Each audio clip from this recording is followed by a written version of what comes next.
rubbish. Listen, once I boil up, people ask me, how do you fill a combi up? We're going to do one, come on. Hello everybody, welcome back to Tom's Tips. And today I want to show you how to fill up a combi. I've drained the combi down because I've been working on a radiator.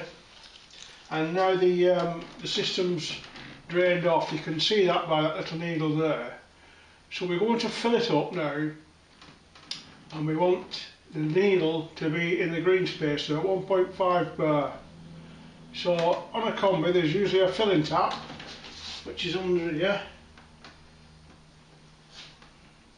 and when you open it you leave it fill up, the needle shoots up to, as you can see it's up one now, take it to 1.5. When the needle's at 1.5, we're going to go around the system now and vent all the radiators with a radiator key. I suppose you know what one of those is. If you don't, there's one. You put that in the top of the radiator key, twist it until it stops hissing, then the radiator's full. And when we've done that, we'll come back down here, check this, and top it up if necessary, and we'll go from there.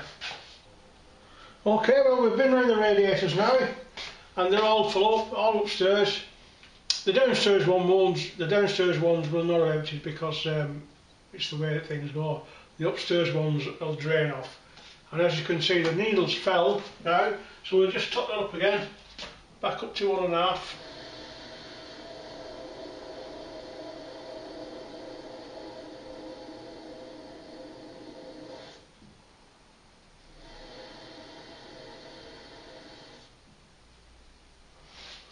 So that's now 1.5, and when it's cold, as the boiler heats up, that will rise.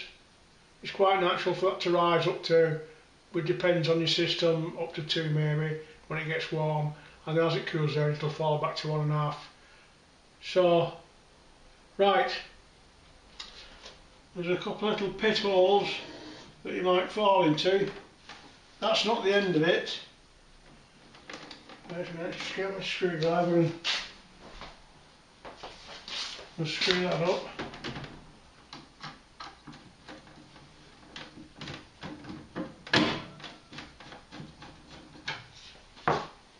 Because there's a little black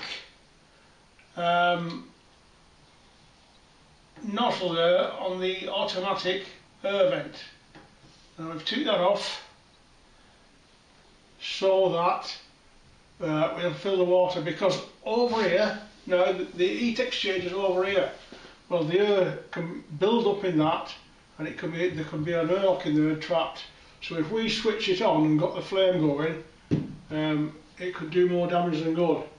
So what we do, we'll switch it on, the heater on. I think there's a stat somewhere. Just have to move that while I go and find the stat.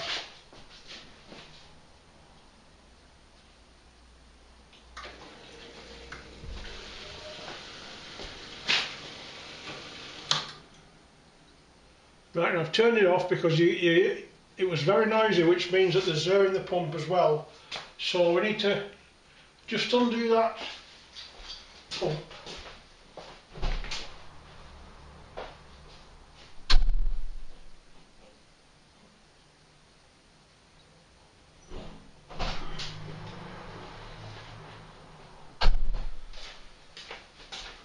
With a flat screwdriver.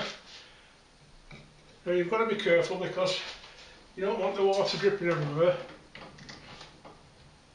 And just undo that slightly, and you heard a and then there's water behind it, so I'll try again.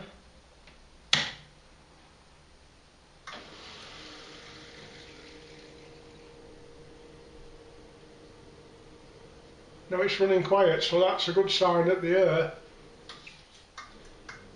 has gone away. So we'll let the flame come on now and stand by again, because if it starts banging you need to knock it off and refill again. Okay, so it's not banging, so that's a good sign. Right, now I'm going to go around the system. I've looked around all the radiators now, upstairs, it's going around, everything's getting warm. And I'll put the plastic dust cover back in the automatic air vent.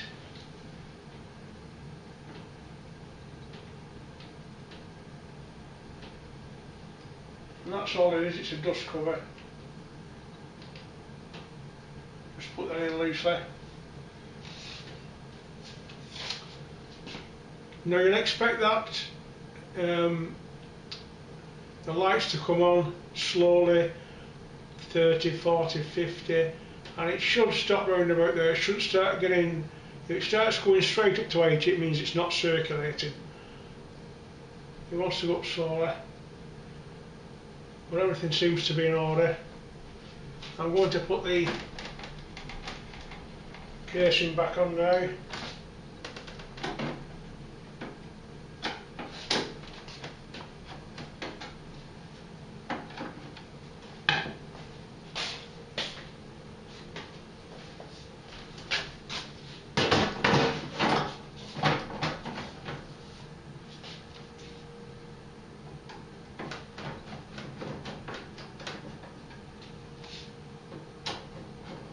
So all that remains now is to reset the timer